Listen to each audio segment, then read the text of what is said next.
Merhaba arkadaşlar, videoma hoş geldiniz.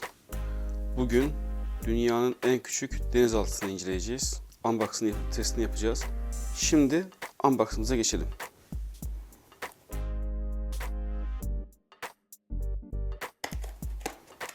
Denizaltının boyutu 7 santimetre. Dünyanın en küçüğü dememin sebebi online olarak her yerde daha küçüğünü aradım fakat en küçük olarak bunu buldum.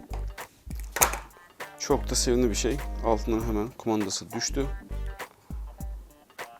Şimdi denizaltının da pilleri içinde geliyor. Denizaltı suya girdiğinde aktif oluyor. Aslında şöyle baktığınızda önünde gördüğünüz iki küçük siyah nokta var. O küçük siyah noktalara elinizi koyduğunuzda şöyle çalışıyor. Bakın göstereyim. Hatta diğer kameraya doğru gösterelim. Bakın şöyle. Ya, suya girdiğinde suda bu küçük noktalara dokunarak denizaltımızı aktif hale getiriyor. Şöyle koyalım. Şimdi denizaltının pilleri takılı.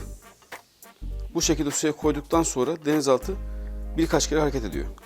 Herhangi bir yanlışlık yok. Yine bundan sonra on off açıyoruz. On haline getirdiğinizde, on durumuna getirdiğinizde tekrar birkaç kere çalışıyor denizaltı. Daha sonra sizden öncelikle bu ortadaki tuşa, daha sonra bu tuşa, daha sonra da geri tuşuna basmanızı istiyor. Ondan sonra kalibrasyonu tamamlamış oluyorsunuz ve denizaltınızı kullanabiliyorsunuz. Şimdi ben gidip bir küçük mini akvaryum bulacağım ve onun içinde testimizi yapacağız. Hadi gidelim.